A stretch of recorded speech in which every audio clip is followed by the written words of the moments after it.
So no matter how many baby seals sharks kill every year, it never seems to be enough. I know. And, yeah, it just seems like they can keep eating and eating, and baby sharks doodle-a-doo, baby sharks doodle-a-doo. Because the baby shark's going to do like a baby shark's do. And I bet a lot of people are going to come on and go, hey, that's last week's thumbnail. There's no way. We're going to we've taken some time to memorize last week's live stream. We're going to see if we can repeat it verbatim. Yeah. So get ready. We're going to, hold on. Yes. Now let's play it back in the instant replay. It says hit the TB, hit the territory battle. Or is that something else? That's the tuberculosis. We're doing a big campaign to try and fight against it right now. So what's up, Bassreich? He says hello. Because, tuberculosis, it kills 200 million people every year, 200,000 a year. Excuse me, my teleprompter, my earpiece wasn't working correctly at the time when I wanted to say things like that. Because you know the deal. Here's the deal. Man. This is Scissor Man Warrior. The Scissor Man Warrior. Scissor Man Warrior. Scissor Man. Sipping on scissor. The title, man. The title make me think you came back. Oh, I came back. I came back. Wishful thinking abounds, and yet here it is clickbait. Sorry. It's not clickbait. It's not clickbait. In their minds, There's Star Wars Galaxy Heroes on. Here's the deal. All right, here's the deal. Nobody reads anymore. It's a title. That's cool. But if they see a picture and it just kind of like sparks a memory, they just go for it and they click on it. I experience this every day in Facebook Marketplace because I'll put up pictures of things and people go, oh, pretty picture. I want. I'm like, oh, cool. You know it doesn't run right. What? It doesn't run? Well, why didn't you say that? Oh, like me like in the description that I just typed out along with the title that says doesn't run in the description, but you should have read before you ask questions. Yeah, that. Yeah, pretty pictures do it for people. Mm-hmm. It is the way of the world. I'm not saying anything about your particular level of IQ. I'm just talking about the general populace's IQ level, which is just dropping. Yeah. So did you hear about my my whole hip situation? Yes. You've spoken about it briefly at times here and there. It sounds painful, unfun. Yeah, so I mean, when I was in the Navy, I took a big old 54-foot fall, broke back, neck, and hips. My hips got all jacked up, and I've gone 24 years. I got some wise counsel. 24 years just walking it off. No. Yeah, just walk it off, my friend. Well, so what happened was when I took the fall, my hips, they actually popped out of socket. They went from, so here's your hip, here's the socket, and this is a really bad, but anyway, they came out.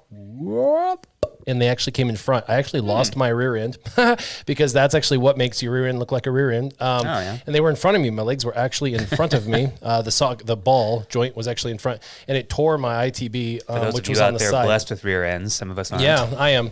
But it tore my ITB. I had to have reconstruction on those. They had to put my legs back into socket, but it caused some issue. It's a dislocation actually of the hips, and so. But anyway, they got my hips put back into place, severely injuring my ITBs and stuff. But they got them put back in. They were like, we got your legs put back into your hips. So this is super rare. We've never seen this before. This was Balboa Hospital, by the way. And they were like, so that's like the second best hospital in the world. Be like, hey, it's all right. I'm just going to go and punch it back into place for you. Well, second best hospital in the United States for Navy. It was the second best naval hospital in the United States. And they'd never seen it. And so they were like, well, we're going to put your legs back into their socket. And so we did that. And then they're like, I got really wise counsel from a doctor. And he said, listen, he's like, you're going to be in a lot of pain. And I could give you some pain meds, but pain meds are a bad idea. And this is why what's going to happen is I'm going to give you pain meds. They're good for moments, for a time, for a situation, to heal from something. They have their place. Yeah. And at the time I was on morphine because of my injuries. And he was like, and so they have their place, but he's like, you're going to be eventually getting checked out of here and stuff. But he's like, I could put you on a regimen of, like methadone or, something like this, codeine, something good. But he's like, I actually suggest against it. And he said, you got a long life. You're 20 years old. You're going to go out. Actually, I was 19 at the time when I got injured. He's like, you're going to go out. You're going to live your life. And he's like, if you get on these kinds of meds, you've only got one filter for your body, and that's your liver. And he said eventually your liver is going to fail. It's very resilient, but alcohol, drugs, all that, it destroys your liver, and eventually you're going to die of liver failure because it just can't filter anymore. Yeah, liver and medication and opiates, kind of like Trump and Biden. They're just going to fight it out and never get along and not really be effective. And I know, right? Kevin Miller says you have the Rona, bro. Do you have the Corona? The Rona? No, I don't get the Corona. Actually, I've had a little tickle, little something of cold symptoms yesterday. But I hope Kevin Monday gets to feeling better, man. He's been out and about working. He should not be working. The poor guy's sick.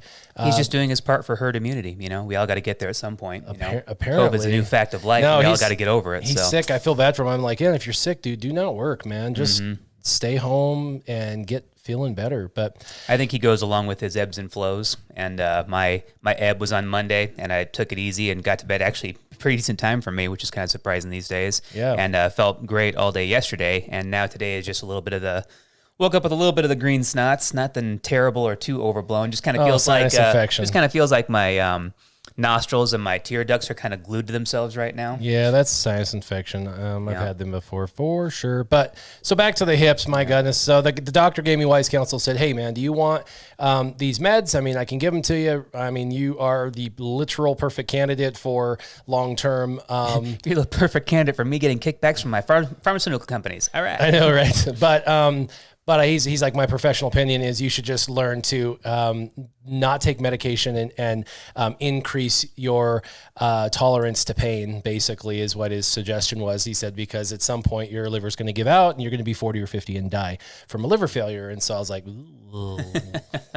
That sounds very appealing. That doesn't sound very good. So I was like, well, you know what? I'm going to pass on the meds, and I'm just going to try and live a healthy life and deal with pain. And I'll just learn to have an increased pain threshold over my lifetime. So that's what I've been doing for 24 years, learning to live with the pain. And that's fine. Whatever. Everybody has a different pain threshold. Mine tends to be a little bit higher than some people. I can like rip my leg open. It's like, okay, I think I'm bleeding. Like when I took the stick to the eye. Oh, yeah. My wife was like, are you okay? I'm like, leave me alone. You took a stick beside the eye, luckily. It ripped my eyeball wide open, and part of my innards of my eye were poking out, and I just went and sat on the couch, and she was like, are you okay? I'm like, I need you to leave me alone for a minute. And then I patiently, after sitting on the couch for about 5 minutes, I went to the bathroom and looked into the window or the mirror, and I looked in the mirror and I was like, yeah, that's gonna need stitches. I was like, okay, we gotta go to the doctor. But I'm sure other people would be like, so anyway, so I went to the doctor because my hip after 24 years is just acting up really bad. I have a torn labrum that I'm pretty sure probably was torn all the way back then, but it just hasn't given me issues until the last few years, but it's getting worse and worse and worse. And at this point, I can't do anything in life without causing knocking issues. On that pain door.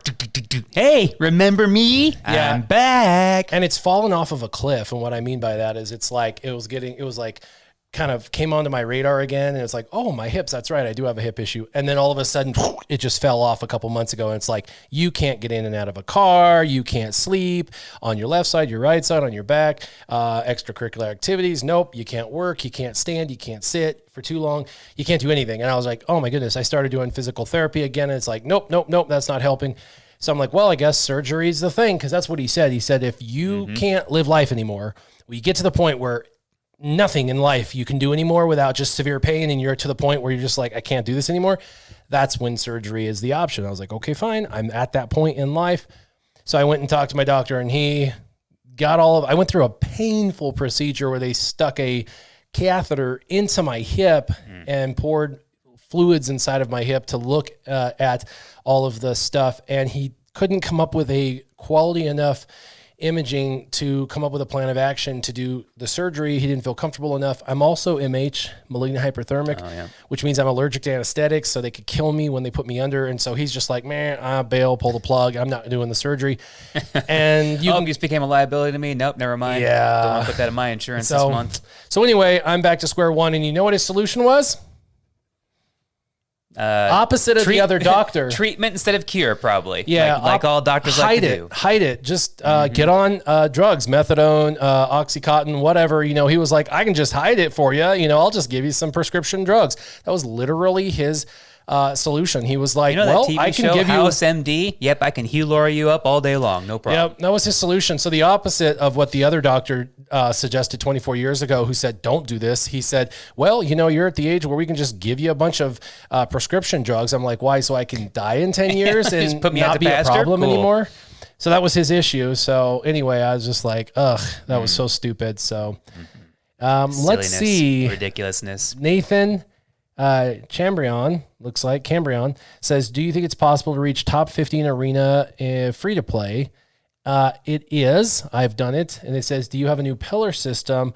I began 20 days earlier. You could throw a caveat in there too, No. like, you know, early shard, new to the game, Year ago. possibly these days, 2 to 3, 4 years in the future. No. Yeah. If it's a brand new, a brand new one you just started, yes, you could. New And if you account, followed new shard.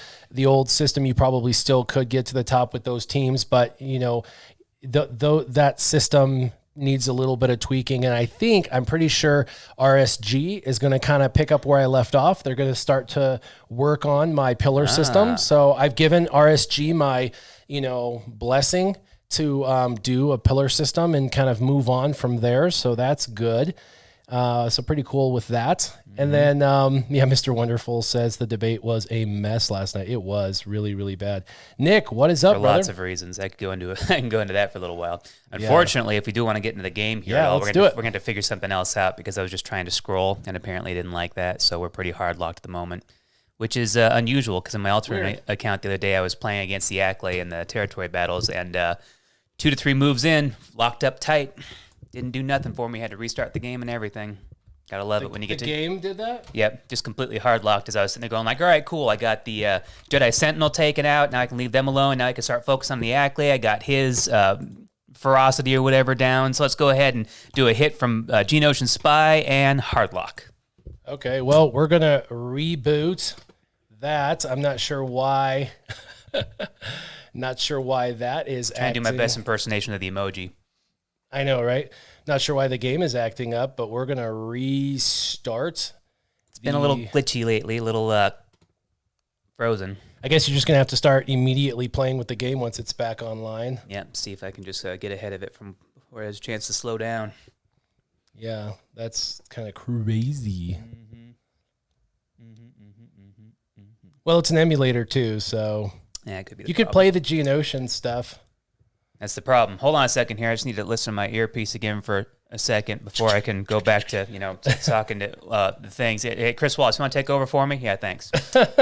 Man, that was a mess. Yeah. Neither side did well, though. Going into it was a sham. The whole thing was just a bunch of kids yelling back and forth, but both the sides. moderator made it 10 times worse and completely unwatchable. They should have had an independent moderator for sure. It doesn't make it any better for either side. It looks bad on both sides. We've known Fox News is going liberal for a long time, but now they put Chris Wallace in there, who was supposed to be a centrist or whatever. Yeah, forget it. He showed his true colors last night. I don't care what anybody else had to say about that because pretty much it was incoherent in a lot of ways. You couldn't really get them to answer a full question or really be able to say a full sentence without one or the other talking over each other. I do like the idea of muting their mics so you actually have a time to go back and forth with, but the only justification I'll give is I guess Trump felt like he finally had a chance to get one back at the media that's been just destroying him for the last 4 years. Like this? Keep talking. Yeah, I want to sit here and tell you that I have, that I can tell you what I do and don't want, but I'm not going to tell you that. Just tell you, hey, shut up, man. You're a racist. You phony. That was fun. Just randomly. Dog-faced pony soldier. All right, now let's try it. Let's see if it's... One more time. Let's see if you can actually play this time. I've rebooted the game.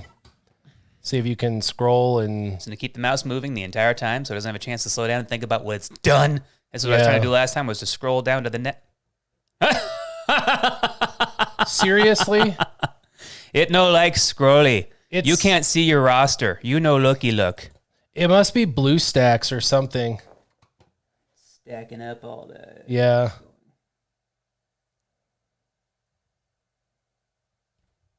I don't know. It froze or something again. It did. It froze so bad that we had horrible comments that were blocked by the YouTube moderators. Notification dismissed. So what's this? Yes, no, close BlueStacks. Close you. Go Wow. away. I have no idea what is going on with BlueStacks, but Shift change. Where's the... yeah. You go ahead and open that back up. I don't know where it's at on your desktop. Yeah, well, I don't even know if opening it up is going to be worthwhile just because it's frozen twice. My wonder is does BlueStacks have an update that it's not doing or something? It's not allowing to go through. It's saying, nuh-uh, not in my house. Yeah. It's all Dikembe Mutombo. No. Well, we're just gonna roll with this. So what we're gonna do then? I can try it one more time. Nah, I'm not gonna do that because that is dumb. We're gonna do this Forget because that. Yep, because I'm not gonna. With cell phone apps today, especially, that's just kind of the par for the course, isn't it? Yeah, I'm just gonna. It's not even gonna bother. I'm just gonna do that, and then we're gonna switch over. This is kind of silly. Yeah. We'll go 4 to you on that, and I'll go 4 to me on this, and. We made a moderate comment, and we lost a snowflake. It's unfortunate. Yeah, opinions are like rear ends. Everybody has them, and unfortunately, your opinion hurt someone's feelings. It looks like. Well, as it should, because that spurns debate. That gets people talking. That gets more interaction going. But certain sides of the political spectrum don't want to hear things, don't want to talk. So. Yep. But that's cool. You're all right to have your opinion, buddy. Mm-hmm. That's the beauty of this world that we live in. As much as it's horrible and Facebook has ruined so much, we can still just keep on scrolling past, can't we? Yep. All right. So we are moving on to something else. This is now officially false advertising. Yeah. But if they watch the beginning, I have no idea what's going on with BlueStacks. I'm guessing it has an issue. I don't know why it keeps freezing, but I'm not going to sit here and spend all day worrying about the freezing issue. It just keeps locking up. So we're going to do that. PH1 Johan says, hey, did you see the Emperor Palpatine new character remodel? I didn't see the new character remodel, but I did see the new character. Are you talking about Galactic Legend, or are you talking about a rework for Palpatine? I guess I'm terrible because even though I still play the game, I don't read the forums ever. So I don't know if they did anything with him as far as that goes. I haven't noticed anything different on mine, but whenever I use Palpatine, it's kind of here and there these days because he's not the best anymore. All right. So maybe they realized that and changed something. So we're going to switch. I've got 2 different sets of cards. I'm going to be doing the Poll the Internet. So I'm going to have a poll at the end. I'll tell you about each one. And what do you have? Because you have different cards. I have all Answer the Internet. Answer the Internet. Awesome. So he's going to be doing Answer the Internet. I'll be doing Poll the Internet. Let's see who goes first. All right. And that's you. All right. Ooh. You get to go first. Hey, everybody First go back, time. rewind, check them all out. How many times have I actually won the rock, paper, scissors off?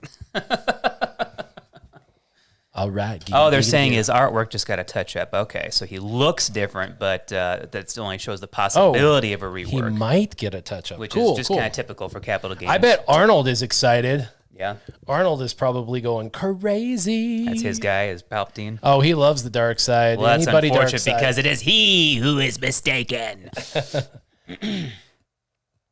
All righty. I'll hop right into her here. Got a question. Just got to reframe my brain. I'm all trying to figure out, I was all ready to talk about Star Wars today. So, answer the internet. Would you rather be an extremely good-looking, paralyzed person or a hideous, fully functioning person, able-bodied, as some would say? So this is a really superficial question. Incredibly so. Yeah, but and I don't. I entertain the superficial once in a while. I try not to be it, but some people just. So this is can't tough get away. because I could be either, because I'm incredibly good-looking. No, just kidding. And I've been a paraplegic in my life. I was a paraplegic when I took my fall. I had numbness for 14 months on the waist down and actually was in a wheelchair for 14 months. And I would like to say I was relatively good looking at that time. So I've been situation A for 14 months of my life, and I thought that might be my end result for the rest of my life. And I've also been a fully functioning individual that is, I wouldn't say hideous, but I also like being fully functional, but I don't think I would want to be Fully functional hideous. example B. But I mean, if I had to choose, like, I guess at this point in my life, like I'm married or whatever, so I guess I would just choose to be You just don't care anymore? fully functional and hideous, only for the fact that I'm married, so I don't have to like attract a mate, and and two, because I'm so tired of being broken. I've had so many problems, and that's the funny thing too. I look normal. Like people look at me and they're like, what's wrong with him? He doesn't, But I know better. They don't know that I have like torn rotator cuffs and torn, issues with my hips and like broken back and, bulge discs in my back and neck. And so I'd probably go fully functional fully functional is, something I haven't experienced since I was like literally 19 years old. I've gone a long time not fully functional. And so I guess hideous, but, and I'm not like superficial like that. I have to be attractive or whatever, but I've lived the other side. So, it doesn't really, I guess I could take either one. It's like 6 of one, half a dozen of the other. It doesn't really matter to me, but I suppose at this moment, I'd rather be fully functional without injury and just be hideous. That would be fine. I could care less. People who like me would love me. And the only reasoning behind my logic on that one is hear me out here. Do you guys know the actor on SNL, Pete Davidson? If you can be as hideous as that mofo and land someone like Kate Beckinsale for whatever amount of time that he had her, yeah, there's hope. So yeah, fully functioning for sure. As superficiality will show you these days, they don't care about the look so much as long as you're still complete as a man. Maybe, yeah. I don't know. And that's an isolated incident that's completely stereotyping. But, again, you see hideous people landing good-looking chicks all the time, and you wonder why. Picture. Oh, my gosh. The picture is horrific. Yeah. Okay, well, I suppose I would look like chocolate. I like that chocolate. That movie is hilarious, too, by the way, if you don't know which movie. Wait, I got to do the ear. Chocolate. Chocolate. Do you remember? I like it. Do you remember which movie that's from? Have I seen it before? Chocolate. Oh. You know what movie? Oh, you smell like fizzing. Yeah. I was actually going to go see Goonies in the theater the other day. Yeah. And went with took it out. Went with my parents and my sister, and yeah, they took it out. So we ended up seeing Empire Strikes Back instead. I don't do his voice well at all, but yeah, Goonies. There you go. Chocolate. Yeah. That's how I would look, apparently, because that's what's basically on the picture. All right. Where in Colorado are you guys? Nick is asking. We're in good old Mesa County. Yeah. If you look on the map, go all the way to the left, right about center. There you go. We're center left. Not at all, but to the left. To the left. Basically on the Utah border. Yeah, we're like... Unless you're looking up from the flat Earth disk, then we're to the right, If you spin it really fast. We're kind of to the right, but... sister lives in Fruita. Hey, that's cool. Nice. Because Fruita's part of Mesa County for sure. I could drive to Fruita in 15 minutes. You ever try to text the name Fruita anywhere? Autocorrect tries to correct you every time. There's no such thing as a Fruita. There's only just fruit-a. I know, that's hilarious. All right, pull the internet. I got an answer for this from the internet. Yep. Would you rather be an NFL star or an MLB star? Major League Baseball or NFL? National Football League. Over-politicized, over-dramatic babies getting overpaid to do nothing. I would totally be an MLB star because at that point they still had some class over the NFL before the whole taking an EBS. So I don't know, man. I would say. I mean, I know that NFL is more popular. There's definitely better paid situations or whatever. Yep. But if I wanted to be known for something, I would rather be known at least for a somewhat okay organization still than what the NFL has turned into. Even way before they turned into this, I still wouldn't have been. I don't know. Just never been as big of a football fan as I've been a baseball fan. So interesting. It's funny. I played baseball for 8 years. I only played football 1 year, and I didn't like it because, again, my mom was a single mom raising 3 kids. She did her best, but we didn't have money for sports growing up, really. So when I went to play football, the 1 year I went to play football, it was my 7th grade year. I went in, and they were like, do you have, money for everything? I was like, no. And they were like, okay, we'll still let you on the team. And they're like, here's what we have. And they had pants that were like 2 sizes too big. And all of the padding and stuff was too big. And so it didn't even fit inside of the slips. And so like nothing fit. And I had to like hold my pants with my hands and try and run while holding my pants. You can't do that. Like everybody else had like form fitting stuff, all custom made, it all fit. And I'm like on the field trying to like hold my pants up, and everybody was making fun of me. And it was a terrible thing. It was a terrible experience.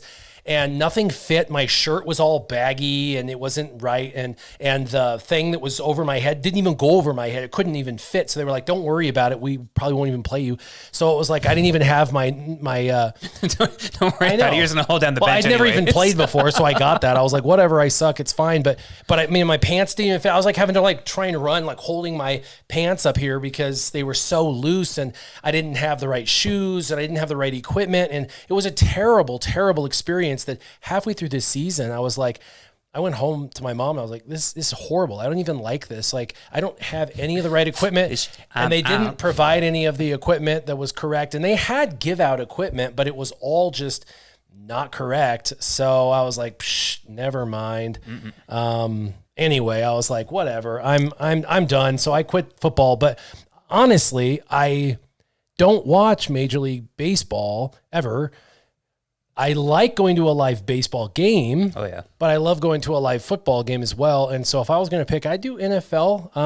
If I was going to go to a live game to pay attention to the whole game, I'd probably go to a football game. If I was going to go to a live game to be able to chat with the people that I'm going with and have a good time hanging out, then I'd go to a baseball game. I mean, really, I am a bigger baseball fan, but when it comes right down to it, the live experience is a lot more involved with it than just sitting there watching the game the whole time and just screaming your head off like a madman. Yeah, and I'd rather be the NFL star. Just, I don't know, in America, it is the number one sport, even with all of the political backlash and stuff that's going down. I'll give it that. The numbers don't lie. But what also doesn't lie is the fact that the MLB is still a classier, or baseball is still a classier sport. Sorry. Yeah, so I would do NFL, but surprisingly, the internet was polled, and 62% of the internet actually agreed with you and rather be a Major League. Yeah, Major League. That actually surprises me. Me too. Major League Baseball want to be more star. of an NFL player. 62%. Known as an NFL star. George says, what about the NBA? No, it wasn't even part of the question. They didn't even care about the NBA.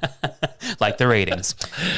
So yeah, the question was NFL or MLB, and it was NFL for me and MLB for you, and the 62% of the polled internet said MLB. So wah, wah, wah. So for anyone there just now joining us, what happened was we tried to play the game, and for whatever reason, I don't know what was going on. We were using the emulator BlueStacks, which we've always used. It always works really, really well.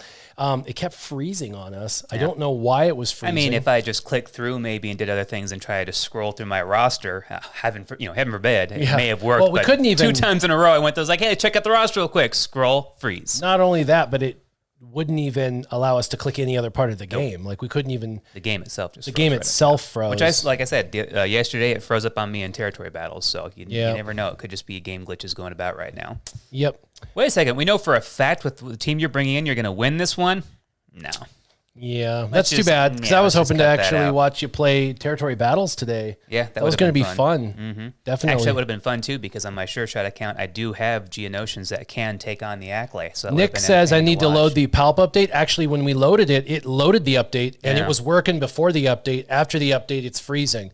So I have no idea what about the update, but on BlueStacks, after the update, it's freezing. Everybody go to your respective Discord chats and just check real quick. You're going to probably have about 50% of people going, yep, I can't even get in right now. Oh, it's locked up on me. It screwed me out of a battle. That's one of the things about updates, though, with using emulators is a lot of times the update works for certain things, but then they realize the update's freezing on other things, and so then they have to send a patch. Apparently, there's going to be a patch that they'll have to send up for us. So, but you're up next. If everybody really wants to, we can try it at the end of the stream, or we'll just wait till next week. Palp got a new look, baby. Palpy's got a brand new look. All right. So we're going to answer the internet. Answer me this, internet. Riddle me that.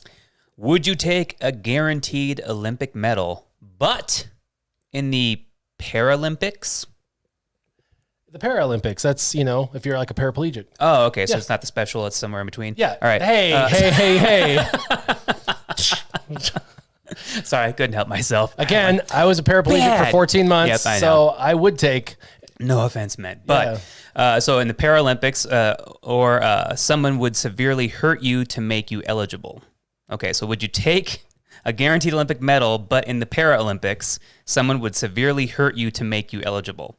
So I guess you'd have to be injured in a way that would make you eligible for the Paralympics, but you'd get a guaranteed medal. Boom. I was injured by another person. He actually intentionally kicked me off a rope. I fell 54 feet. I was a paraplegic for 14 months, and I would definitely take a medal for that. I didn't get a medal for that. In fact, I lost my career for that. It's unfortunate because it plays. Give me a damn medal. It goes. Give me a damn medal. This question Where was is perfect my for medal you right now? This is my question. Now my question to you is, where's my what does that do? medal? What does that do? It makes it the ultimate participation trophy, does it not? That would be true. Yeah, That I mean, would be true. under these circumstances, would anybody want something like that under those circumstances? I wouldn't, you know. No, but give me my career back. Yeah, right.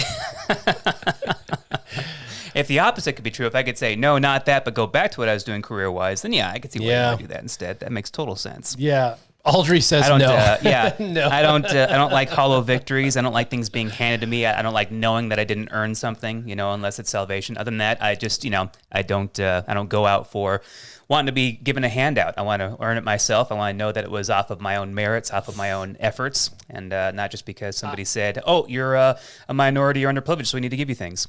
For me, I would just say that the terrible situation I went through was horrible. I wouldn't want that. I wouldn't wish that on literally my enemy. Literally the guy who did it, I know he did it out of spite, but you know, I know he had remorse and regret. He was downgraded 2 pay grades. He got kicked back to the fleet. You know, he lost his career too. So I know that there was remorse, regret. Oh, I guess I didn't realize. I remember you telling me that, you know, that it was somebody that did that to you, but I didn't realize there was actually a reprimand for him. Oh no, he was captain's mast. And yeah, he lost 2 pay grades. He went back to the fleet. Good. Somebody was paying attention. I'm sure he was scraping barnacles off of a ship like for the remainder of his career. I mean, I'm sure it put negative ripples onto his life, and to this day, he probably has a negative story time that he probably looks back on. Who knows? I mean, it could have caused something like his desire to want to hurt himself. I mean, you know what I mean? Like it's a terrible thing. Like that, I wouldn't wish anything like this even on him. So I wouldn't want someone to do this just simply for a hollow medal. Like, you know what I mean? So I would hope everybody's answer to this would be an equivocal no. Right. But since it did happen to me, you could give me a medal. Right. Oh, there are plenty of Colin Kaepernicks in the world, unfortunately, who like to be given things. So yeah. Well, I'll take it, but yeah, no, I wouldn't want someone that hadn't been injured to intentionally be injured simply for a medal. That is dumb. Yeah. Well, this is you personally what the question is asking. Obviously, it would be even worse to wish that on somebody else, too. It's like, hey, dude, I'm sorry I crippled you horribly, but here, it's an Olympic at the Paralympics. There you go. Yeah. It's all good. Completely just brush right over, right? Yeah, that's a terrible question, by the way. Oh, there's plenty of them in here. That is pretty bad. And even after trying to go through and censor all of them, a few still slip through. I know, right? But at least we can call it out for what it is. Insensitive. Wow. Oh, this one's interesting. Uh-oh. Completely. All right. Pull the internet. Makes me go, wait a second. Where the heck are they going with this? Yeah, interesting. Okay. So pull the internet. They asked everybody out there, would you rather be utterly hairless, not a hair on your entire body? Not on the hair, not on your head, not on your face, not in your crotch, not on your chest, not in your arms, legs. I wonder what it would feel like. Hairless. Completely hairless. I haven't experienced that since like 8 years old. Never be able to cut any of your hair anywhere on your entire body, have hair everywhere, just growing nonstop for the rest of your life. Well, let me tell you what it's like to already be like completely that. hairless or never be able to cut your hair ever. It's easy for being someone who is of the hairier persuasion in all aspects, angles, and crevices. I would definitely go hairless just to feel and experience what it's like to not have the razor burn or the nair burn to experience what that's like. Not to mention the 0.45 seconds that we experience hairlessness before stubble would start to kick in. Because let me tell you, shaving completely and then by the end of the day being told by your manager at the time to go home and shave is a pretty ridiculous occurrence. I mean, tossing 5-blade razors after 3 or 4 shaves is just silly. So to experience hairlessness would almost be, I don't know, I'd probably really enjoy that. I'd miss the beard for sure. I kind of like my hair, so it would be unfortunate. But I think just to experience that overall feeling for a little while, I'd have to go with it. I'd have to try. I'd have to make that dive, What's up, Mikey? What is going on? So we've got hairless for Nick. We've got George saying hair all over. Yike. Aldry says completely hairless. He's bald head man, so he's loving every moment of it. Right. Zevius says, what's up, guys? What's up, Zevius? Something freeing about not having to worry about that vanity side of yourself and your appearance anymore. It's just kind of like, hey, this is what I am, Yeah.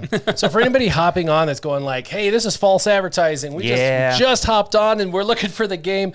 We did have the game on, but it kept freezing. We just updated the game. And it just kept freezing on us. And so we had to kill the game. We switched to the cards. So I apologize for that. But the cards are fun. You guys get to participate. If you haven't done it before, type in the comment section your answer. We'll read your answer out loud because I love hearing your guys' answers. And hey, this pick will be accurate next week probably. We'll try this again when it's working and all the new glitches are worked out for a moment. Well, what we'll do is I'll pull it up and I'll see if there's any other updates to BlueStacks, and or I'll try and just keep loading it until it works, and then hopefully next week it'll be working by then. But so you pick hairless, and I'd say hairless as well. Johan, PH1 Johan says just think about having to live every day with hair all over every inch of your body. Have you ever seen those the Wolfmen, the two twin guys that have hair that like literally grow out of every pore of their face? Yeah, they would pick hairless. I bet you they would too. Yeah, I'd pick hairless. I want to see what I actually look like for a change.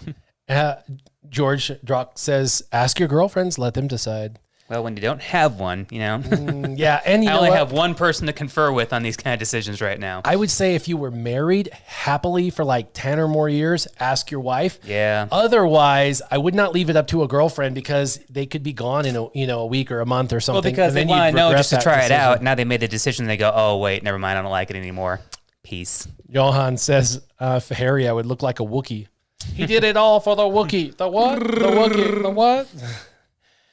Darth Wren says, Warriors back on Star Wars. What? No, we're on. No, and not today. Yeah. Well, we were going to be, but we were on SureShot's account, and it just kept freezing. Still going strong-ish. Yeah, we were on his account, and it just kept freezing. I don't know what about the update, but the update jacked with either BlueStacks or just the game itself. I don't know. Yeah, I don't know. I can look on my phone real quick, find out. So I said hairless. The internet, because it's poll the internet. The internet said 73% said. What do you think? Hairless. Yeah, hairless. Yep. I think everybody realizes that kind of hair growth on a regular basis is just too much to take care of on a daily basis too. Yeah. Darth Red. SureShot's still on Star Wars.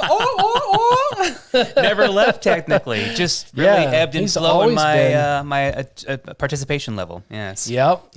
My guild loves me. Let me tell you. Yeah. Your participation level is just enough to not get kicked out.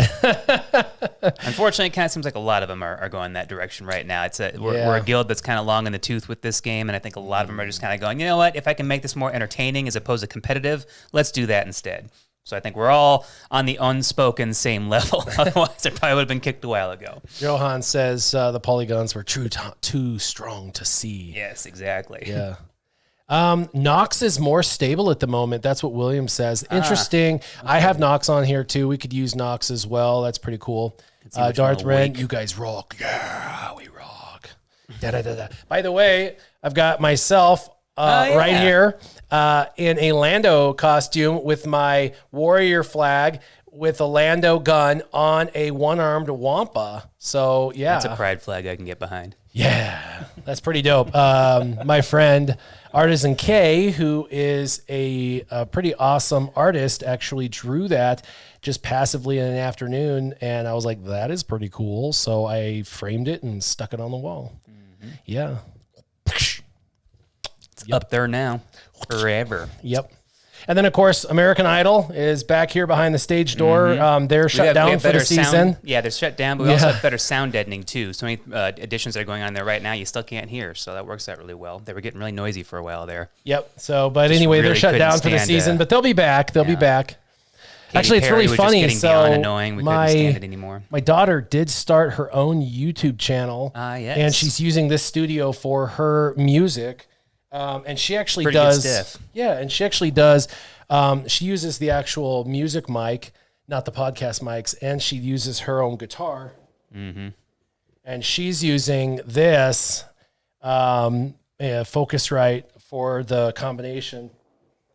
Not to be confused with Bart Simpson's Focus In. Yeah. So anyway, it's pretty interesting. But Dreadnought says, "Come back to Star Wars Warrior. Galactic challenges are dope." Sarcasm. Like the Songify guys would say, instead of so dope, it's so dumb, so dumb. They're trying, in some regard, to give you more playable content, but yeah, that's an interesting one. I don't like the little caveats they have on that. The galactic challenge. Caveat. We recommend you being able to work all the way up to these guys right here, but 2 levels before that, you'll be slaughtered 15 times. So that one time when the 16th finally comes around, you might win it with a 1-star, but you won't get any of the actual special achievements. So. Oh, by the way, I have a fun story time at the end where I open up a guy's face. So, hey, there's that. Opens up a can. Open up a face with an elbow. Justified with an elbow. Legal can. Yeah, and it was with an elbow, and it was while I was with the GJPD, and it was, it's an interesting story, and I didn't really want to. Story of stories. Yeah, I didn't want to, but it had to happen. Unfortunately, I had to drop the elbow to end the fight. Right, when some people force the envelope, force the situation. But moving on to the next question here. Yeah. Do these kind of quickly. And there's that. Now they know the end. Oh, shoot. Here's the face off, Aldry. Yeah, I almost took his face off. I almost went John Travolta and or Nicolas Cage on his butt. Yeah. So, if you're going to answer the internet, would you answer it this way? Yes, internet. With this question, for me, please. Off our video daily double. Oh, wait, do I have one of those?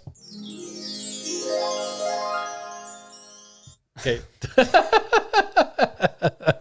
I'm feeling all ethereal. All right. Would you rather date a cool girl who's 25 pounds overweight? Another superficial question. Yep.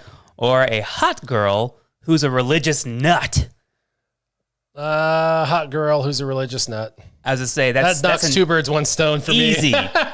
Easy. I mean, again, if she's a Christian, yeah, okay, slam dunk, found a 10. But if it's like Scientologist nut. Oh no. Climate change nut. Pride nut. I mean, there's all kinds of different weird religions out there right now these days. And if you're a religious nut over those kind of ones, I'm sorry. That's just something I couldn't hang with. You'd have to decide which kind of nut. Mm-hmm. And 25 pounds isn't that big a deal. I mean, really? Especially if she carries it well. Mm-hmm. Yeah. I mean, depending on where it's stacked. Cool girl, 25 pounds overweight. Absolute, yeah. I think it, though, implies religious nut, meaning like she's, standard religion, not like cult religion. But I don't know. Maybe, I guess it's in the eye of the beholder of the question. So exactly. Yeah, usually when they say religious nut or anything derogatory, it usually goes straight towards Christians. So I would say in that regard, yes, yet again, unless she was like super weird and had bad, bad doctrine and all that and didn't know her Bible and everything, was completely wackadoo off in the left-hand corner, like a lot of people like to, she's like, we need to stereotype as, then that would be a problem. I need to talk about your sin right now. Yeah, exactly. So we need to talk about the way you brush your teeth in the morning is a sin against God, and we need to talk about that, pray over it, and get you healing from more that. Cushion for the pushing, Dreadnought. Yeah. I agree. No, I think 25 pounds is pretty light when it comes right down to it. I've had ex-girlfriends who, if they gain 25 pounds, yes, absolutely, thank you, more of that. Aldry, everybody's cool girl. They're right. You guys are right. 25 pounds in the right place is good. And you definitely don't know. Again, with that caveat, if it's the kind of religious nut that people stereotype people with, yeah, all day, no problem. If it's like truly a wackadoo, way off, your theology is messed beyond belief, absolutely not. Nope, we all want to stay away from those kind of nuts. The word nut means it's not right. True. So if it's not right, if it implies that, then yeah. Yeah, I would take the 25 pounds. I mean, honestly, most women after they hit like 35, they all have 20. They all have careful. 20. Yeah, they have 25 pounds more than they probably should, and they carry it pretty well. A lot of them, they do. Stand down. We're entering into dangerous territory. Stand down, warriors. Stand down. No, I don't care if you gained 100 pounds. It'd be okay. That's cool. You're all right. No problem. It's true with us too, though. I mean, us guys, we gain weight too. I mean, I carry my weight well, though. I'm literally 30 pounds overweight minimum. 30 pounds overweight. And You'll see here that he is now showcasing his Arizona jeans along with a retro Star Wars I t-shirt. do not look like massively obese. I mean, I am a little bit, not in shape anymore because I can't work out because of my freaking injuries right now. But I'm carrying I'm just going to say over 230 pounds, dude. So, I mean, I do have a lot of weight inside of my legs because I used to be a power lifter. Dreadnought, yep, speaking the truth. So, Typing the truth, whatever. And women, yeah, especially women that have had children, multiple children. Sometimes they bounce back after that first child and they're like skinnier than they were before the first child. And they're like, oh, look at me. I know a few. Yep. But you're like, after the second or third or fourth, they're like, they just don't rebound back. But it's okay. It's like, that is fine. There's those anomalies like my ex-wife. Yeah. 2 kids? Are you kidding me? Really? Yeah. Sure? Yep. Okay. But I don't know. 25 pounds isn't that big a deal. I really don't think so. Nope. When it comes right down Audrey to says, Warrior, you do not look like you're 30 pounds overweight. Give Audrey some money. Give him a Patreon. Let's get him some subscribers. See, I've always been that in between. I've been very fit and toned in my life before, but for a very small chunk. Whereas on both sides of it, now and before, I've always had more like the Chris Pratt body. You're not fat by any means, but what's the Slim Thick? Andrew? No, not Slim Thick. There's You one bastard. He just says I'm more like 50 pounds overweight. Hey, I've lost 20 pounds, young man. Hey. I did. I lost 20 pounds over the last few months. I was when I got on the scale, he was visiting, and when I got on the scale, I was 254. 254, and I should be around 205. So I was like 49 pounds overweight, in my opinion. I was 49 pounds overweight, basically 50 pounds. And he looked at the scale. My brother looked at the scale. He's like,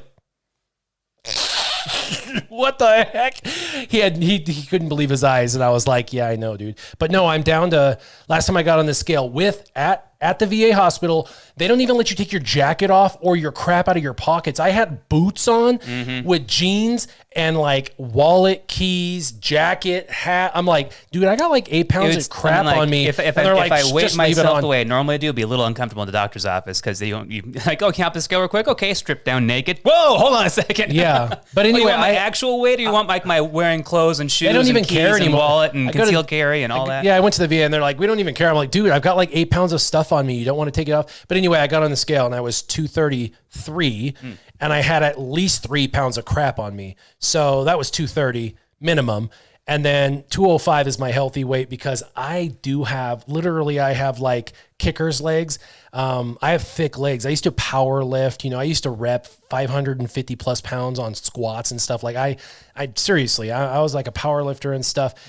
So I've got thick muscular legs. I'm trying to brag. In the midsection, you're stocky in the leg section. Yeah, I'm just an apple's an apple. Like, you know what I mean? Like it just is what it is. So like I have thick legs. So 205 is a healthy weight. It really is. I can't get below that. I start to look unhealthy under 200 pounds. When I get into the 190s, I start to look like gaunt, and people are like, what's wrong with you? When I was doing Insanity for 6 months, I got down to like 194, and people were like, you're looking a little unhealthy. What's going on? And I was losing so much weight with Insanity. Yeah, I just was too thin. So 205 is a healthy weight. So at 130, 205, 25 pounds. I probably should thin up 25 pounds. And so anyway, it is what it is. That's 25 pounds. I'm overweight by 25 pounds. My wife can have 25 pounds. It's all good. Yeah. But I fluctuate quite a bit. I'll start the day off at 175, and by the end of the day, I'll hop on the scale, and I'm 168. So it all kind of depends. I mean, it's interesting too what different life situations and scenarios can do that with you. Because during my divorce, I lost 20 pounds. Afterwards, I hit the gym and I gained another 30. So. Nick says 230 is probably more than 30 pounds over. Not for me, my friend. Not for me. Height plays a big role. Yeah, when I was in the Navy and I was in SEALs, I was 180 pounds and I was eating 8,000 calories a day and losing weight. Literally, I was eating 4 meals a day, 2,000 calorie minimums. We were eating 8,000 calories a day minimum. You had to have 8,000 calories a day, and we were losing weight. And I got down to 180. Dude, have you seen my picture? I look like a racist skinhead. Like, I'm like, I'm like, my eyes are black because I look like I'm not getting any sleep, which I was getting. We went to bed at like midnight or 1 and got up at 3:30 a.m. every morning. Like, literally, I got like 3 hours of sleep a night. 3 hours of sleep a night. I was a skinhead. Literally, they shaved my head. So I like literally had no hair. So I had no hair. I was 180 and I look like I freaking have no hair, gaunt eyes. My face is gaunt. In the picture in my SEAL ID, my Navy SEAL ID, I literally look like an Aryan Nation dude. Like, it's a horrible, horrible, horrible picture. What was your self-perception around that time? Like, if you were to look in the mirror around that time, were you thinking, oh, hey, things are looking pretty good? No, I was ripped, dude. I was freaking strong. I was so ripped and strong. But my face looked like I was a poster child for needing help. Like, my face looked like, help me. I'm sure people looked at me and was like, oh my God, get that guy some food. It was weird. When I lost that weight, I was happy with how things looked because I lost my spare tire finally, that I always feel like is a big problem area for me or whatever. Completely flat stomach for first time since like 14, whatever. And I was like, hey, not bad. And I had like my sister and my mom like going, you're looking like really skinny in the face. You should probably eat something. Like, it's not looking very good right now. And I'm like going, what are you talking about? But at 37, which was about 5 years ago, at 37, I was doing Insanity for like 6 months straight. And the lowest I got was 195. And I was gaunt in the face and ripped. I have pictures, 6-pack and everything. Everybody was like, oh my God, you should be a trainer. And that was just 5 years ago. I'm not there anymore. Obviously, I am overweight, but 195 is like literally like thin. My body mass index, BMI was under. Funny. 190 is the heaviest I've ever been in my life. Yeah. Body fat percentage was like 6%. My BMI was under 10%. I mean, I was ripped. I was in really good shape. So, Jacob gives a donation. He says, hey, Warrior and Jacob, funny Warrior, you actually look kind of like my dad. That must be your Danish genes and good looks. That's right, brother. Thanks for the donation, Here's brother. some money Appreciate for looking good. All right. Yeah. All right, it's my turn. We're just talking about food too much. It's probably like, here, go eat something. My God. Yeah, we're going to do a poll the internet. And Gronk, you guys know Gronkowski, right? Yeah. Gronkowski. This is Gronk is Gronkowski, so that's who it's referring to. Poll the internet. It says, could Tom Gronk, Brady's favorite person. Yeah, no, anyways. Could Gronk throw someone Adam Schefter's size? Schefter is a little dude. He's a kicker. Oh, okay. Adam Schefter's size over a field goal post. Could Gronk throw someone? You knowing sports people's names more Adam than I do Schefter's right size over a field goal post. So if he's underneath the field goal post, could Gronk throw someone over a field goal post? Realistically, no. I've heard this before. If you were to take a barbell that weighs as much as somebody, maybe. If you're going to take somebody's either life or lifeless body and try to toss them over something about humans, we don't throw right. We don't throw like inanimate objects. We just... We're not aerodynamic. We're not, we're too soft, sluggish, whatever. An arm and a leg, though, and he gets like the spindle, spinny spin. Okay, maybe that. Yeah. If he was really getting, had the momentum going, could really wind up and all that, maybe. But overall, heck, I'd say if you wanted to try and go like a cheerleader with, like, throw him up on one hand, like, all right, there you go. It's going to kind of balance you in. Open over. Certain situations you could possibly pull it off, but just picking somebody up and throwing them over the goalpost, not a chance in hell. Yeah. So Nick says no, it's not happening. And Aldry says maybe world's strongest man, so. but Gronk, no. No. Adam Schefter is like literally though tiny. And I think if he spun him around enough and tried to throw him, he'd get a pretty good effort. But I think he'd hit the pole and then die. Pounds, maybe. I don't know. Yeah. Get stuck halfway. He shanks him to the point where it would have gone over the goalpost, but instead it goes off to the left. Like, yep, you are no kicker. Hits the pole and wraps around the pole. Oh, that would be funny. Do you know what though? I would say hilarious to watch him try for sure. If we can get that like a televised event somehow, let's see it. Yeah, let's see how big Adam. Because we got to answer this correctly. Yeah. Hey, definitely. Google. Yeah, exactly. Don't say that yet. Yeah, he'll listen. Yes. Google's been listening. There's my phone over there going right now. I know, right? What do you want? I want you to stop taking everything I say so literally. Okay. So actually, Wikipedia says the goalpost is 8 feet high. Really? the goalpost 8 is feet? only 8 feet high. That doesn't sound right. I see monstrous dudes running underneath that thing, and they're still like 3 feet above them. What are you talking about? And it says Wikipedia, what are you talking about? And actually, Adam Schefter graduated university, Northwestern University, retired as a kicker, and went into American sports writing, and that's where he's been doing. And he's been kicking himself ever since. Oh. I know, and so he does the NFL. He does sports writing for the NFL, but it doesn't say how big he is. Where is he? Where in the heck? Wikipedia's got to have his. Hold on a second, Red Dog. Did we trigger your Google Assistant? You triggered my Google Assistant. Because I triggered mine, but that is hilarious. We got multiple. Freaking hilarious. All right, everybody, hold your phones up to the speakers all at once. Personal. Let's see if it. Oh, another sites say 10. Yeah, see, I thought there was a discrepancy there. It doesn't. Oh, say. Is that Canadian League? They put their goalposts in weird places, and it's shorter and odd, and yeah. Yeah, where it doesn't even say. He's an average sized dude. I mean, he's small, but it doesn't say Small, how. but he's like 5'10" or so, or 5'9" or something. He's probably like 5'6", 165 pounds. I mean, no, Gronk's not throwing him. Isn't the average male height in America like 5'8"? And that's hilarious. What's that? It says in the average American male height. Yeah, but he's like short. 5'8". He's a really short okay. dude. He's a really short dude.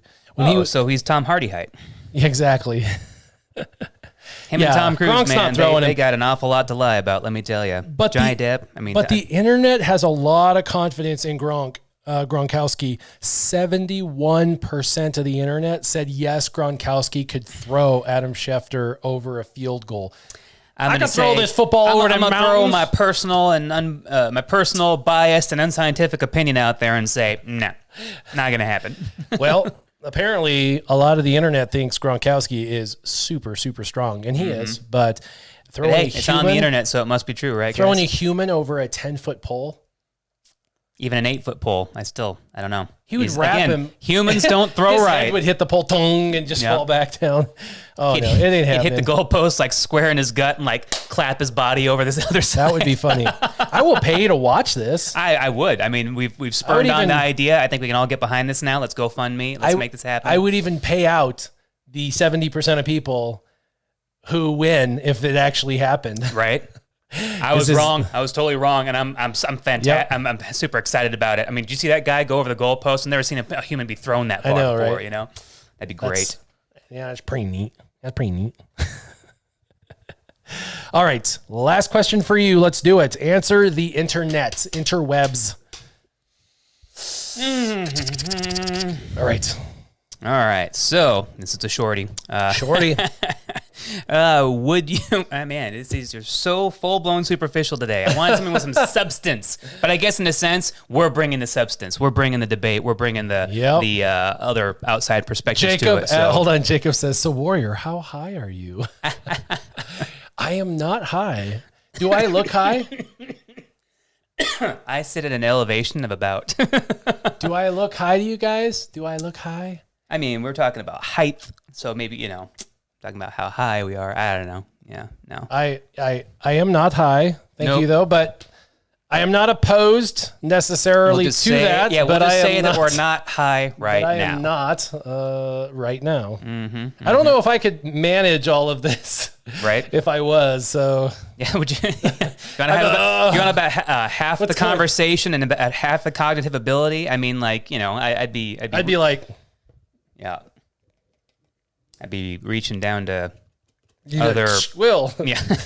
Wake up. What? Huh? I forgot. I don't know. Never mind. Jacob, sorry. Look at him. He's all, you're high. Jacob, you're hilarious. Yep, you're high. She's so high. She's high above me. Anyways, to the question. I thought that was the question. To the superficiality of it all. No, wouldn't that be great? That would have just played right into it. But no, we're back to hot superficiality. Would you date a hot chick who cheers for your rival team? I didn't even hear the question because I was reading Dreadnoughts. He said at 4,000 feet elevation and less at Wolf Pass, then 8 gummies at 8,000 feet. 8 gummies. What kind of milligrams would you be eating? Is that hopefully only the 2.5 milligrams, because 8 gummies would knock you on your nards, dude. That's a wolf pass. Bassreich, yes. Bassreich's the only one checking in with you, dude. Right. He's the only one paying attention. Oh, he's always on the ball. I know, Bassreich's always on the ball. Would you date a hot chick who cheers for your rival team? Yes, I would. Who Of cares? course, I'm not that superficial again. Yes, I'd be like, fine. I'd be like, you can do. And I don't get that competitive over watching another team play the sport. I always find it so funny when people talk about what we need to do and how us as a team and all that. It's like as if you're there playing the sport with them somehow by watching it. I've never understood that concept. So it's my team. Yeah, like, it's not. No. You don't own I the team. root for this team. They are not my team. I don't own them. I'm not a billionaire like that. Audrey says, sure, he would. I would. Yep. I do find that funny though on like Sunday nights. Well, I don't watch football for 3 years, but when I used to watch football before my job prevented me from ever watching a game, people are like, do you protest because you never watch football anymore? I'm like, well, it's not really like that. It's my job. It just keeps me from watching. But when I used to watch it, I would sit around and people were like that. They were like, so my team did this and my team did that. And I'm like, really? You're well off for sitting in this living room with me. Why are you here with me? So when did you acquire this team? How much was the acquisition? Did you have other co-sponsors? Do you have people out there along with it, co-signing with you? Sarcasm, of course. It's just a joke, but yeah. I understand people take their sports very seriously and very personally, but since it's no longer professional sports, it just isn't across the board. It's political sports, it's opinion sports, it's what it is now. It's garbage, and no thank you. But back when it used to mean something, it was before my time, and even now, I've never been that big of a sports fan or a nut or claim teams that I would be so super. And again, when it comes to saying a hot person, if we were assuming that all hot chicks are superficial and don't have any substance or whatever, well, then you're dumb. But if I were to say that if it was just purely off the fact that, she had a great personality, she had a great career, she was a good mix with me, we wanted the same thing with for kids and future and all that, but she didn't like my team, so I had to let her go. That's on a whole new level. Jacob. So, absolutely not. Jacob John donated again. Thank you very much. He said, height and high is the same word with different meanings in Danish. Sorry for the confusion. Hey. Wink, wink. It's clever and hilarious confusion, so no apologies needed. It is before noon here, though, and I do have a rule. Before noon is kind of too early to start drinking or anything even when I was at my worst and most regular, I always had the moral dilemma of no, never before work, and especially never during work, because I want to have all my cognitive ability to perform my job correctly. Because I have that kind of work ethic and self-pride. Sorry. Well, and I'm in management and sales, and when you have to manage individuals, you got to be kind of like on point. And when you're in sales, you're doing basically presentations. Not basically, you are doing presentations, public presentations, and presentations take like a lot of mental gymnastics. Because not only do you have to present a lot of information, remembering what you memorized up to in that a very point, cohesive fashion, but you also are being constantly interrupted by somebody you don't know with unique, questioning through your presentation that you're going to have to respond to like that. And if you are at all not on your game, you're going to totally throw the ball. So yeah, for sure.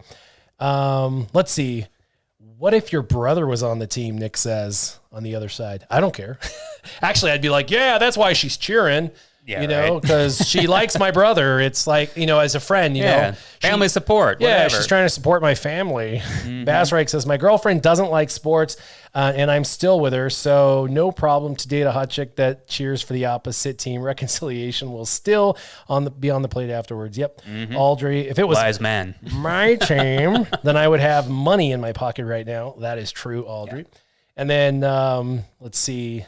Jacob says, sadly in Denmark, chefs are known for drinking a lot during work and cooking, and I don't like it because then I can't make the food as pretty or delicious as if I was drunk, but chefs do it because of stress. Interesting point. Yep. And Dreadnought says, good Bloody Mary at 10 a.m. You so good, though. And if you add a beer stick and pickle, that's a lunch, too. Wow. Yeah, I mean, most Bloody Marys that I've seen are usually garnished with all sorts of ridiculousness. It is like a meal, so no wonder it's a great hangover cure too. I guess for those people who drink like to get those rid people of who either puke and rally or who just keep on drinking so they never have to experience the hangover. I don't drink that much, man. I could never do that. If I slip over into hangover territory, which usually happens before I go to bed at night after too much drinking, then the whole next day is just forget it. I've had hangovers bad enough that they do stretch for 2 full days. I don't do hangovers well. I don't drink a whole lot. Never been able to. Never been my thing. And Jacob says it's not okay necessarily that they do it. That's just the reason why they do it there. That's hilarious. So, okay, last Pull the Internet, and then we go to story time. Remembering story time is a story from when I was law enforcement, and it ends with a bang. Metaphorical bang. Yeah, I'd say not a no gun involved. Not a striker fire bang, no. Yeah, so Pull the Internet. Would you rather spend the rest of your life? Oh, got to spend the rest of your life here. I had to spend the rest of my life. It can't just end right now. Yeah. Would you rather? So much work. I know this one's tough. Would you rather spend the rest of your life in a country music video, or a rap music video? This card just spoke to everything that's wrong with this world right now. Oh, both of them are bad. Your dog's dying forever. Which one of my own personal hells would I like to live in? And for the the rest other of my one, life? you're gonna fake yourself bad for the rest of your life. What? What's up? I'm badass. Or you're gonna be like, my dog died, my girlfriend left, everything. So. Going to spend the rest of your life in a country music video or a rap music video. So it's the music video. So you'd be living your rest of your life in a fantasy. Yep. But in a 3 to 4 minute fantasy. Yeah, it would be a never-ending music video. And so Audrey's like, wow, I know, right? Nick Merck says country music all day long. Bassreich, a country song all day long. Dreadnought says country, toss in the water. Jacob John says rap music if he could decide himself how it went, which, okay, fair enough for sure. Doc Diggler says you got some nice stuff in a rap video. That's true. You got cars, girls, all that, whatever. And you could. I am a gun enthusiast, so there'd probably be more guns in a rap video than a country music video. I don't know. Country, they always got it in their, in the racks and their trucks and stuff. And I've seen some really cool country where they're shooting in the background. Well, again, I don't watch much of either, so I kind of have a very limited and narrow perspective on the topic at hand here. So I will claim some of my ignorance there and say that it's not a very informed decision about it, because when it comes right down to it, if I'm going to be spending the rest of my life there, you could almost say that, well, in a rap music you have more chicks to choose from, but let's be honest, probably trashier, not very worthwhile women anyways. Sorry, just saying. They'll all be doing the WAP. It's the way they present themselves. It's not their true deep inner thoughts and feelings and emotions or whatever, but how you portray yourself on a music or a rap video, then that's just kind of like where it goes with me. But God, I don't know. I mean, can I just put a bullet in my head and call it a day? Yeah, Shania Twain could be in your country video. I mean, come on now.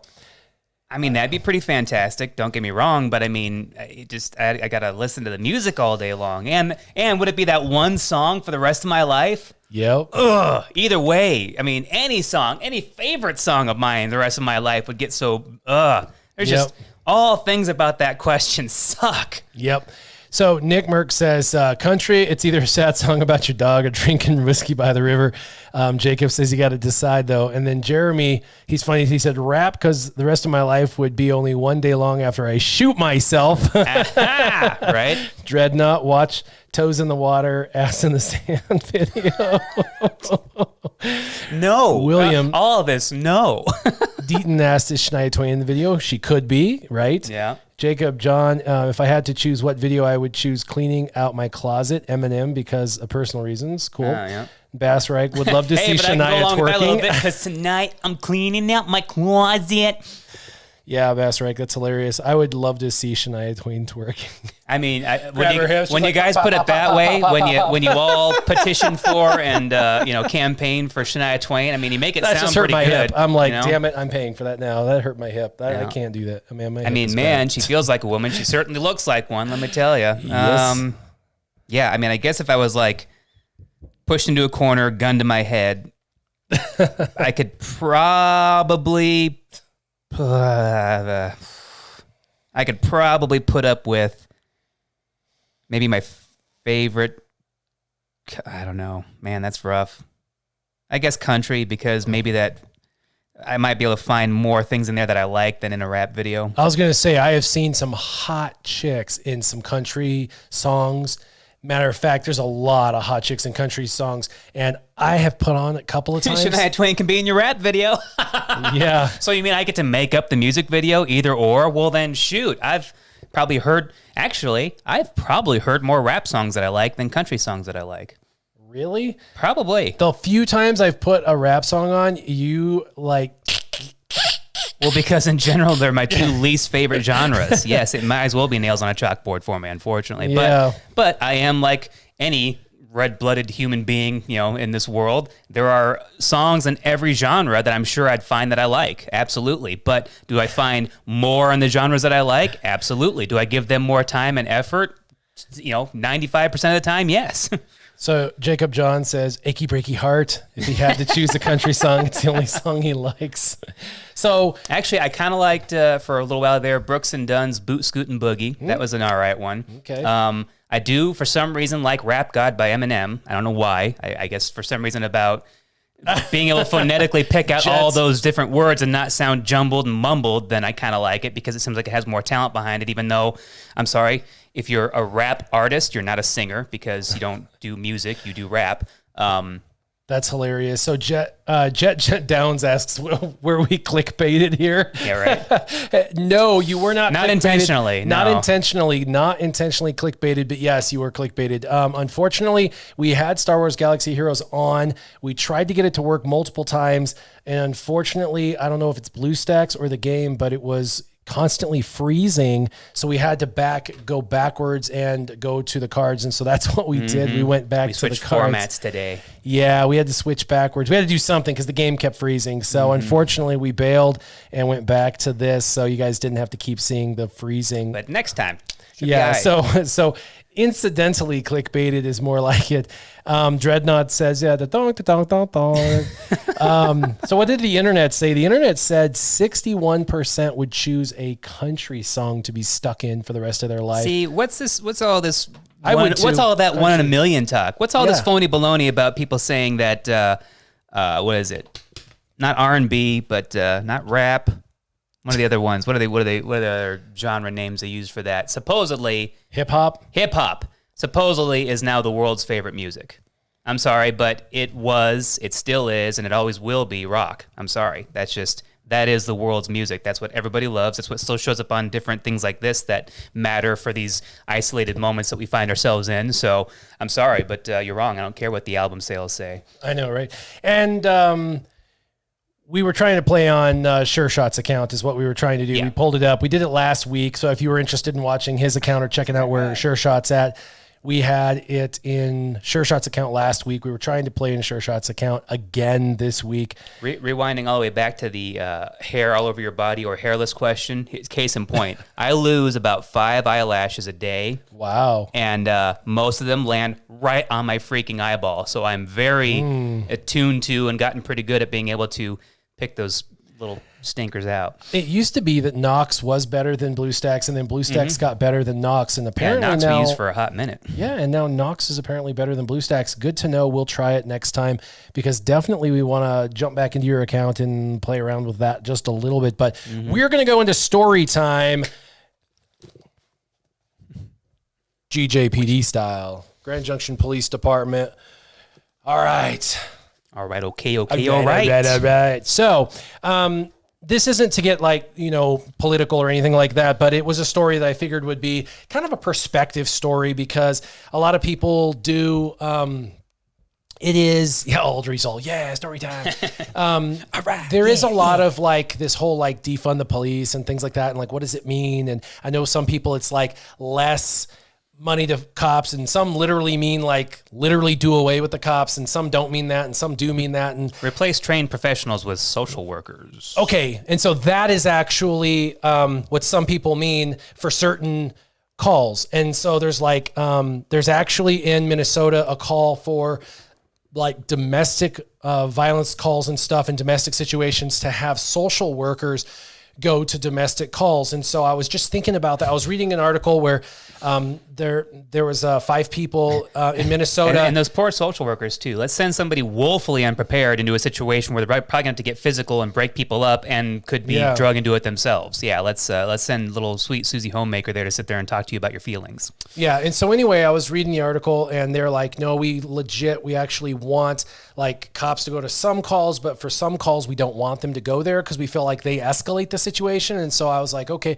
I want to hear their side of this and like how they feel like it's going to work. Because I want to educate myself on like who's actually saying this and what they actually mean. So I was just listening. I had and no all this not to say input. that there shouldn't be some kind of reform, because yes, I think it is terrible how bad cops are protected by other cops, and that is a problem that needs to be addressed. But it's not the ridiculous, overbloated problem they make it out to be this today. Right. And so anyway, I was just listening to what they had to say, and when I was listening, I was just like, the only thing I could think of was all of the domestic violences I've been on myself personally, and I've been on when I was law enforcement, I'd been on hundreds of domestic violences, and none of them would have been good for an individual that didn't have a taser or a gun or jujitsu or some sort of grappling.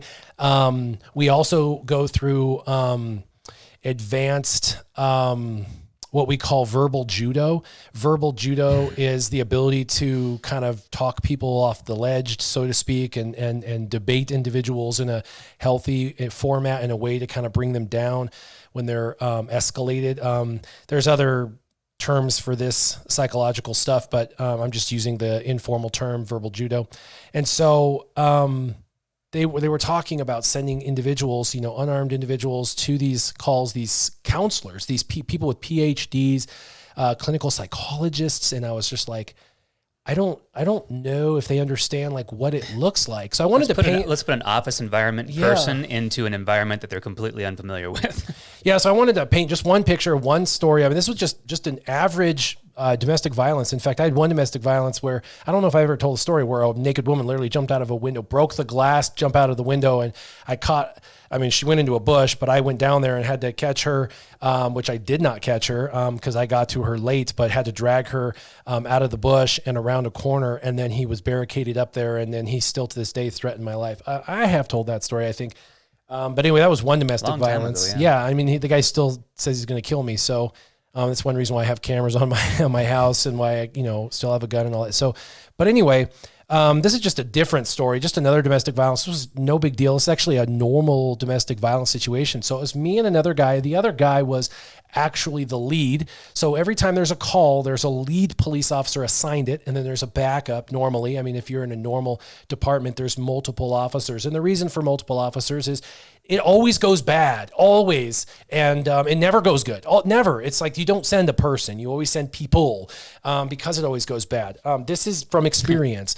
Well, hey, anytime you're doing something bad as a kid and your parent walks into the room, what are you going to do? Are you going to sit there and just admit to it and be like, I'm sorry, I was a bad kid. I shouldn't have done that. Yeah. But then there's also, you have to remember, there's going to be, if there's a domestic, there's a minimum of 2 parties involved. There's always 2 parties involved.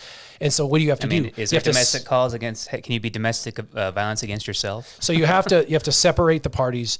And when you separate the parties, you have to have an individual minimum, 1 for each party when you separate the parties.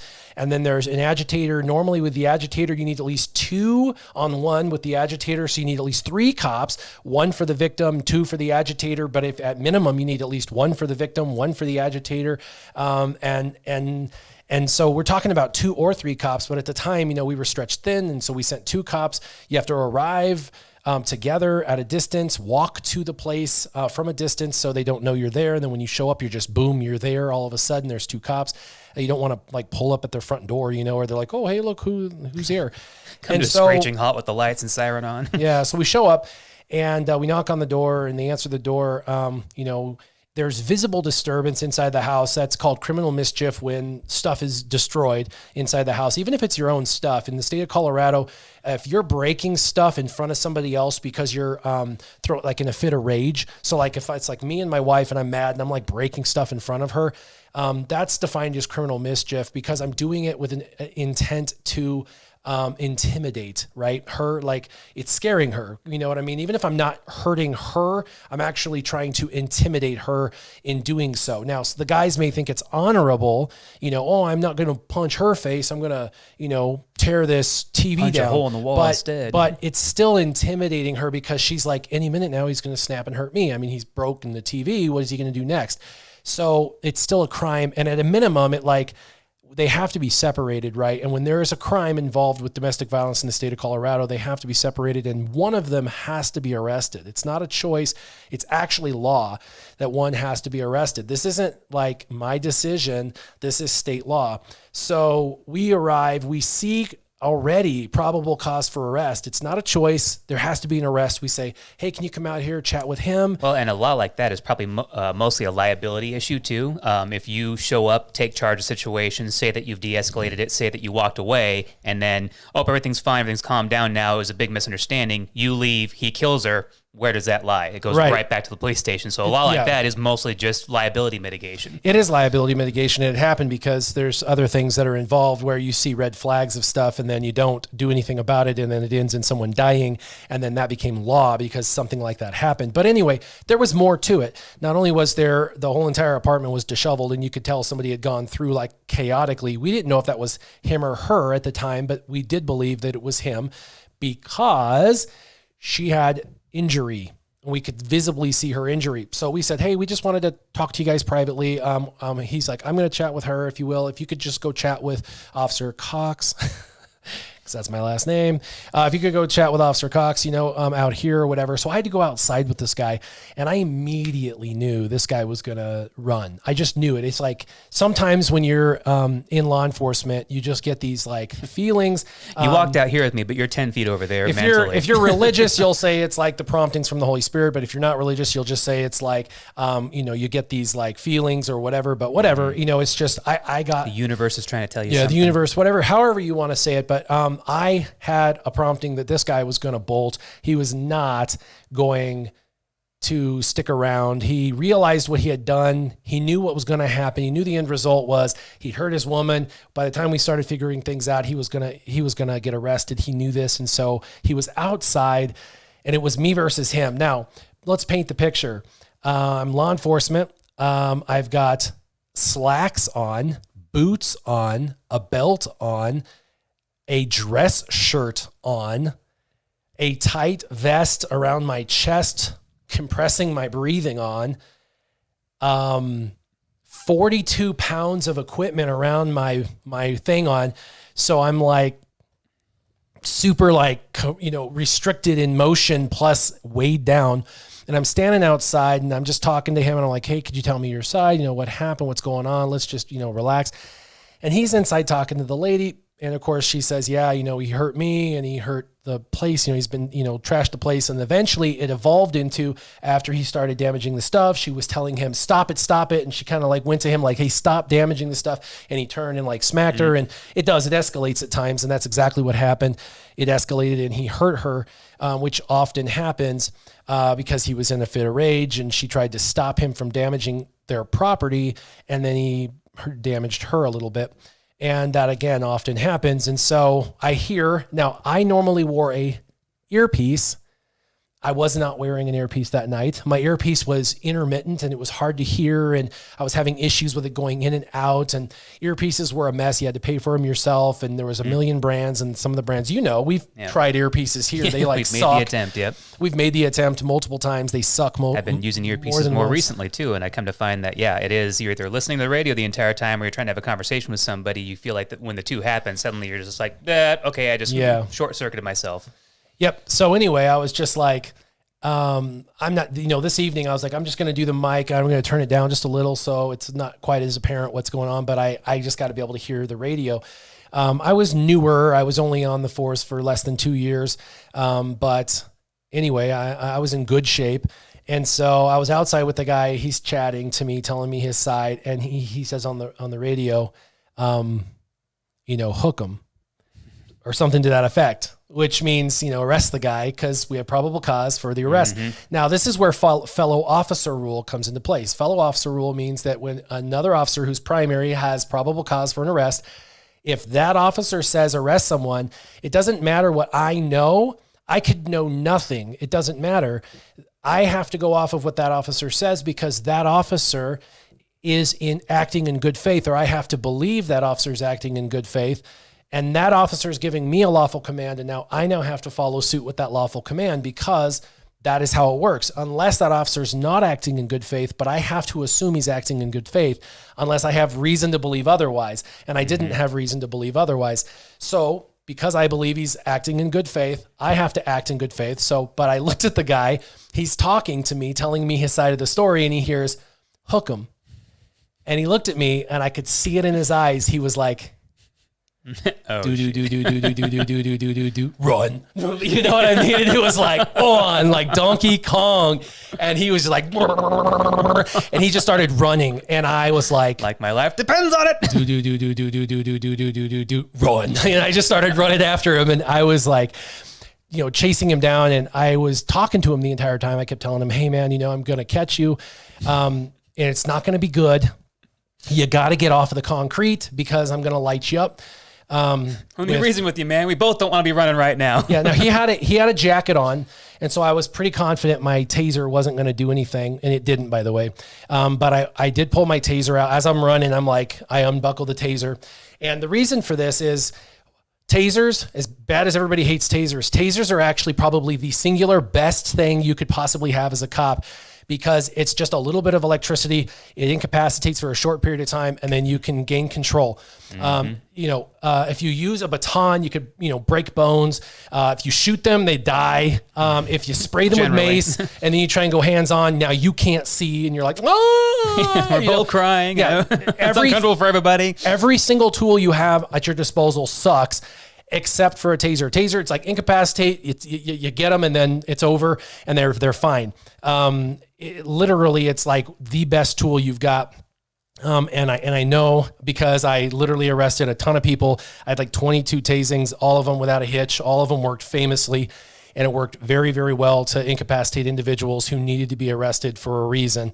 But I knew this guy wasn't going to work because he had a jacket on, but he's running and I'm just trying to basically get him to submit. But when he's running and I'm chasing, it's not going to end well. It's just not going to end well. He's running for his life from a cop. I have no idea what he has on him. He has a jacket. Does he have a gun inside that jacket? Does he have a switchblade inside that jacket? Does he have, what does he have weapon-wise? The only reason why you're running is because you feel like you have nothing left to lose. So yeah, exactly. I think that people are going to pull a lot of crap to try and get away. And I'm now by myself because we're now like running. We're like a quarter of a mile, a half a mile, 3/4 of a mile. And I'm calling in like, I need backup. We're on a foot pursuit heading, eastbound on, And so I'm like running after this guy, and my guy's like with the victim. He can't leave. And so cops start coming code 3 to get to my spot, but it's going to take 5 minutes for cops to come to my area. So it's me. Orient where you are, drive to the area, hope to get there ahead of you. Yep. So it's me. It's just me. So it's me versus this guy. And I have no idea if this guy has a gun, he's going to turn around and I'm dead. And then he gets away. And this is the reality. Every cop faces every single domestic violence every single time. And do yourself a favor to get educated on a situation like that. There's plenty of videos out there that show reaction times of when you're chasing somebody down and they spin around to try and shoot at you. You have milliseconds to think and to respond. Yeah. So. And so I made a critical decision to go less lethal, making the assumption he didn't have lethal, which in this situation he did not. But a friend of mine did the exact same scenario on a DV. The guy turned and shot him and killed him. Derek is dead because he made the same decision I did, and the guy had a gun. My guy did not have a gun, so I survived. Derek did not survive. He's dead, died a few years ago. But anyway, I made the decision to decide this guy did not have a gun. I went less lethal, went with the taser, got caught up to him, and I kept telling him, get off the concrete, man, get off the concrete. I'm going to light you up. I'm going to light you up. I have to take you into custody. I have to take you into custody. Stop resisting arrest. I kept telling him, stop resisting arrest, because running away is resisting arrest. And you could see lights going on as we were running down the street because people could hear us. I was yelling at him. And finally he like wised up. He realized I was running 42 pounds of gear in a dress suit, basically, because cops attire is like dress suit. Looking out for your face, man, because it's the first thing that's going to meet the concrete when you get hit. Yeah. And I'm like running, and they like dolphin when they get hit, they dolphin and like they slide on the concrete. It's horrible. I didn't want him to get hurt. I honestly was a good guy. A lot of cops are just like, hey man, natural consequences. So it is what it is, and it is true. It's natural consequence. But I wanted him to at least get over grass because I didn't want to like have the liability of him like busting his chin or something. So he gets over grass and starts running over grass, and I hit him with it, and he kind of turns, and one hit his jacket and the other hit his chest, and it didn't go off. And so as he like rolls onto the ground, he spun and broke the cables. And I went over him because I thought the cables hit him. So I'm like, hey, holding it, thinking I'm like going to incapacitate him. And as I went over, I got on like a full mount. If you know jujitsu, a full mount is where you get on top of the guy, where your knees are on the left and right side of him, and his knees are actually behind your back. And a full mount is a really great position. And I literally went to side mount, jumped over onto full mount, and he had just turned and he started throwing blows. He was on his back on the grass, and he started throwing blows, and he hit, bah, bah, and hit me in my head, from his back. And literally now I am in the dark, a mile from backup, and I'm getting hit. And the first one was a hit. The second one was right on the chin. And I got like little stars. And in that moment, I was like, put him down. And I just went, and dropped an elbow right on his face. And it was over. Because the elbow hit right above his eyebrow, split his face wide open. Blood shot out, went into his eye. He couldn't see. And immediately the fight was over. He was like, okay. And I turned him over, got his hands cuffed. And it was pouring blood. I got him sat up. By this time now, finally, the first car arrives. I say, get something so we can patch up his face. He ended up having to go to the hospital to get some stitches to stop we had to patch him, and then they put some stitches in. And of course, they had to go do a canvas and talk to all the people, like, what happened? Did you see what happened? But in that moment, when he was punching from below, the first hit was fine. I mean, I took it like a champ, but the second hit, I literally saw some stars. And in that moment, I had to decide he could knock me out the next punch or two, and I'm going to be incapacitated. He's going to get my duty belt. He's going to get my gun. He's going to get my taser. He's going to kill me, or he's going to do something like that. I can't have that happen. And I had to make a decision. And so I just dropped the hardest, meanest, punk ass elbow on his face I could. And I was totally UFC moment. And I just dropped that elbow on his forehead. His forehead bounced off the ground when I hit it, and it was just like, and it opened his face, and it was over. But that was a domestic violence, and that was DV, and I was like, and it was, but like I had at that time, I've got over 20 years of mixed martial arts experience in my life.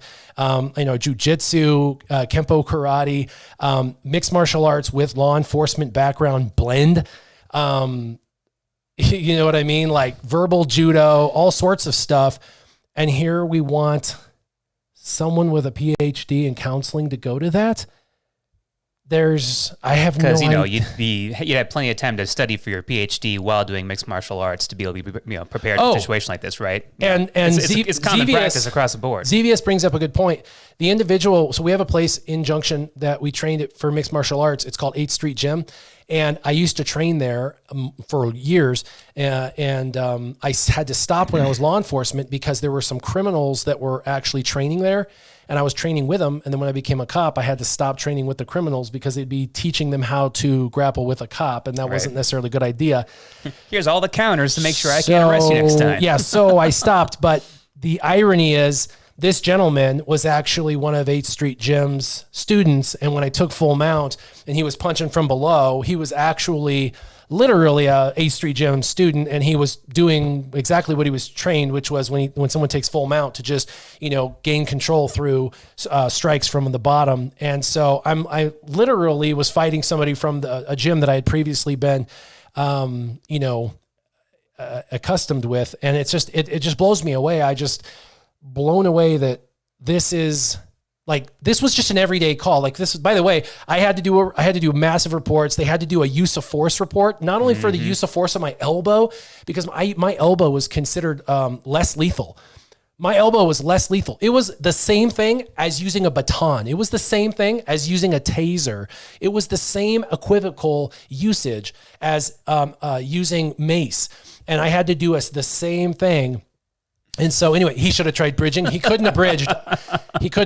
I had a wide splay. Take me down, will you? Yeah. No, I had splayed out and I had rotated hips forward. There was no way he was getting me off. Plus I was at the time 205. I was solid. That would have been impressive if he could. Yeah, the guy was 185. He wasn't getting me off. But anyway, plus I had my 42 pounds of gear. I was like 240 probably with all my equipment. There was no way he was getting me off. But anyway, I just look back at that one. That was just one of many. I can't tell you how many times, literally 20 or 30 of those calls where it ended like that, where those domestic violences ended like that. Terrible, terrible story. But anyway, of course, I got cleared completely. The guy got arrested for domestic violence. VAPs, the victim advocates, showed up and took care of her. The VAPs are literally PhD psychologists who show up after we clear the very dangerous scene. After you make it safe for them to arrive. Yeah.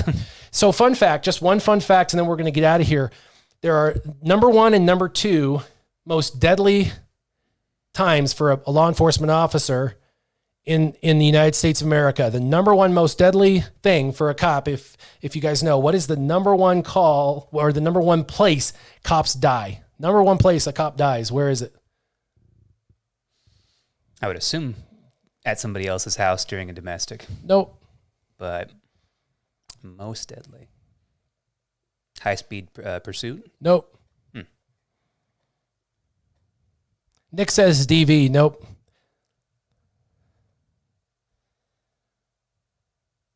Close to home? Nope. But that's us. That's actually civilians die close to home. And that's traffic accidents happen within a mile of your own within your own home. Chasing, nope. Home at suicide, nope. But that's increasing. Car accident, ooh, Jason, close. So, standard traffic stops. Number one way cops die is a standard traffic accident. What happens is they do tons of traffic stops. So it's a traffic stop. They do traffic stops. Yep, Jeremy's got it. Traffic stops. They do a traffic stop. They go on the traffic stop. People aren't paying attention, and they hit the vehicles, killing the cops. More cops die. I've seen lots of compilations of those, unfortunately. Yeah, more cops die from standard traffic stops, either from being hit or from being shot and killed on traffic stops. Traffic stops are the deadliest call you can be on as a cop, either from being ambushed or from being hit by a passerby car. Traffic stops are the number 1. What's the number 2 most deadly call you could be on? So traffic stop. Jeremy Rebel, you win. Bing, bing, bing, traffic stop. What's the number 2 most deadly call you can be on? I'll give you a clue. It's what I just told you a story on. Oh.